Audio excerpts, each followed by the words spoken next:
Sekarang kita akan bersama-sama belajar tentang personalia ya. Personalia ini merupakan salah satu bab di CPOP 2018. Nah, sebelum kita masuk ke CPOP, kita lihat dulu bahwa di dalam ranah industri sediaan farmasi, terutama untuk yang obat gitu ya, ada 3 personel kunci, yaitu kepala produksi, kepala pemastian mutu, dan juga kepala pengawasan mutu. Nah, perbedaan ketentuan personel yang ada di CPOP, CPOTB, dan CPKB yang versi terbaru ya, adalah sebagai berikut. Kalau CPOP, ketika personel kunci yang saya sebutkan tadi itu semuanya apoteker, ya. Yang jelas ketika apoteker tersebut harus bekerja full time di situ, saling independen, ya, tidak boleh punya konflik kepentingan satu sama lain gitu. Contoh yang paling gampang, misalnya seorang pria jadi kepala produksi, kemudian ternyata istrinya jadi penjaminan mutu, itu tidak boleh. Jadi nggak boleh ada konflik kepentingan di situ. Kemudian kalau untuk yang CPOTB sama tetap ada 3 personil kunci tersebut, namun yang wajib apoteker adalah kepala bagian penjaminan mutu, sedangkan untuk yang kepala bidang produksi dan juga pengawasan mutu itu boleh bukan apoteker, meskipun dalam CPOTB tetap disarankan apoteker sebagai kepala dari 3 personel kunci tersebut. Selanjutnya, untuk CPKB itu hanya ada 2 personel kunci. Ya, personel kuncinya adalah kepala bagian produksi dan juga kepala bagian pengawasan mutu. Jadi nggak ada yang bagian penjaminan mutu kepalanya ya. Dan di situ 2 personel kuncinya juga tidak harus apoteker, meskipun juga apoteker juga tentu lebih baik. Dan untuk ketiganya, semuanya sama-sama ada training dan juga perlu memperhatikan sanitasi dan higien dari personilnya. Ya. Selain itu, khusus untuk CPOP, di situ diperbolehkan ada konsultan yang mendampingi setiap proses yang dilakukan di industri farmasi. Secara umum, jumlah personel di dalam industri farmasi itu harus memadai, ya. Tidak boleh terlalu banyak dan juga tidak boleh terlalu sedikit. Setiap personel yang bekerja di industri farmasi, apapun itu, di bidang apapun, harus terkualifikasi dengan baik dan harus dipastikan memiliki kompetensi yang sesuai. Lalu beban kerja juga harus sesuai, tidak boleh terlalu banyak dan tidak boleh terlalu sedikit, sehingga kerjanya bisa fokus dan juga efektif. Selain itu harus ada struktur organisasi yang jelas, siapa bertanggung jawab kepada siapa, ya. Dan tugas dan wewenang dari setiap personel itu harus tertulis dengan jelas di dalam SOP tertentu.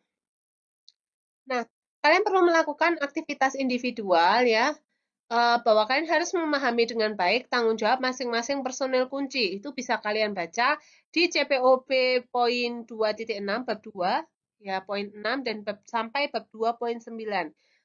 Setelah kalian memahami itu, pastikan kalian nanti mengerjakan lembar kerja 1 tentang personalia, oke? Okay? Kelompok ya, untuk yang lembar kerjanya lakukan secara kelompok. Nah, setiap personel itu wajib menjalani pelatihan ya, di mana perlu adanya latihan rutin personel terutama yang bekerja di area-area yang nantinya sangat berkaitan erat dengan mutu produk. Nah, di sini contohnya adalah di bagian area produksi, area gudang, dan juga laboratorium. Kemudian untuk personel-personel atau pegawai baru itu harus ada pelatihan khusus, terutama praktek pelatihan tentang bagaimana praktek sistem mutu industri farmasi, hal-hal apa yang harus diperhatikan di CPOB, serta tugas dan wewenangnya. Nah, di bagian apapun itu biasanya rutin dilakukan pelatihan berkala, di mana ini nantinya ditentukan oleh bagian dari penjaminan mutu. Selain itu diperlukan juga pelatihan spesifik untuk personel-personel yang bekerja di area tertentu, contohnya yang kerja di area bersih clean room gitu ya, di ruang kelas A, ruang kelas B di ruang kelas B yang kerja tentang steril gitu ya, dan juga di area-area yang berbahaya, contohnya di area produksi produk-produk sitostatik. Nah, itu harus ada pelatihan spesifiknya supaya tidak membahayakan personelnya. Kemudian pelatihan harus diberikan oleh orang-orang yang terkualifikasi dengan dengan dibuktikan pengalamannya, kemudian apa ya namanya, latar belakang pendidikannya itu penting. Nah, personel di industri farmasi juga harus memperhatikan higiennya, kebersihannya.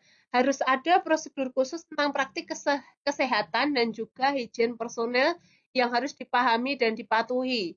Ya, di sini perlu dilakukan pemeriksaan kesehatan personel, apalagi di masa sekarang, di masa COVID tentunya industri farmasi punya apa ya?